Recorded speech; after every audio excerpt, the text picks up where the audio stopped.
उचित सिखावनु दीजहि मोहि, इतना करहु तात तुम जाई। सीत ही देखी कहूँ सुधि आई, तब निज भुज बल राजीव नैना। कौतुक लागी संग कपि सेना।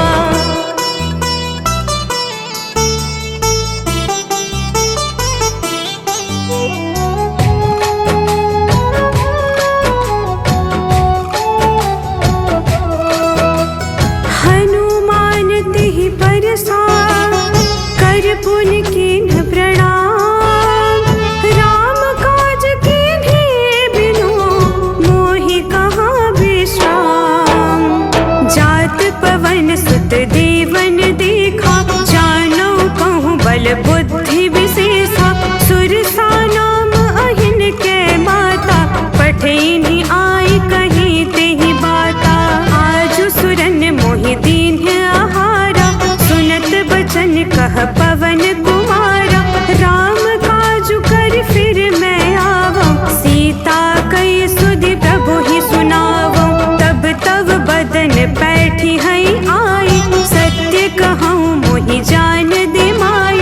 कवने हु जतन दे नहीं जाना, ग्रससि न मोहि कहेउ हनुमाना।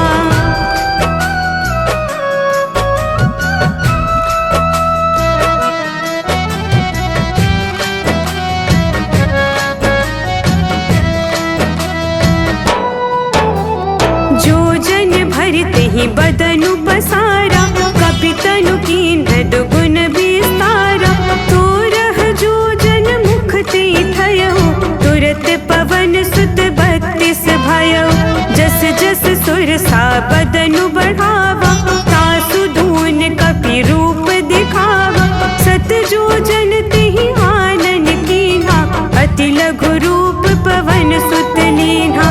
बदन पैठि पुनि बाहिर आवा, मांगा विदा ताहि सिरुनावा। मोहि सुरन जेहि लागी पठावा, बुद्धि बल मरम तोर मैं पावा।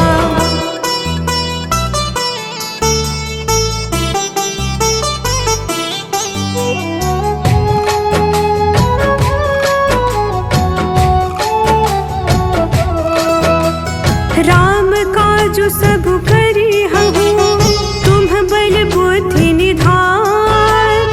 आशीष दे गए सो हर्षि चलेउ हनुमान। निशिचर एक सिंधु महु रहई, करि माया नभु के खग गहई।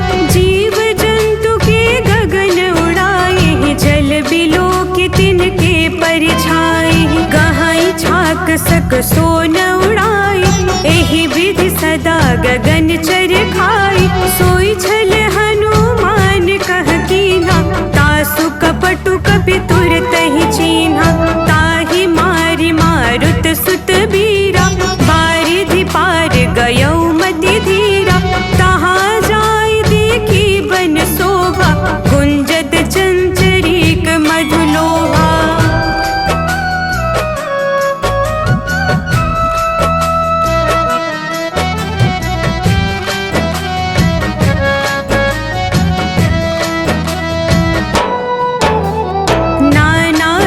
फल फूल सुहाए, खग मृग वृंद देखी मन भाए। सैल विशाल देखी एक आगे, तापर धाई चढ़े भय त्यागे। ओमान कछु कपि के अधिकाई, प्रभु प्रताप जो काल ही खाई। गिरि पर चढ़ी लंका तेहि देखी, कहीं न जाय अति दुर्ग विशेषी। अति उतंग जल निधि चहु पासा, कनक कोट कर परम प्रकाशा। मसक समान रूप कपि धरे, लंका ही चले सुमिरि नर हरि।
बच्चन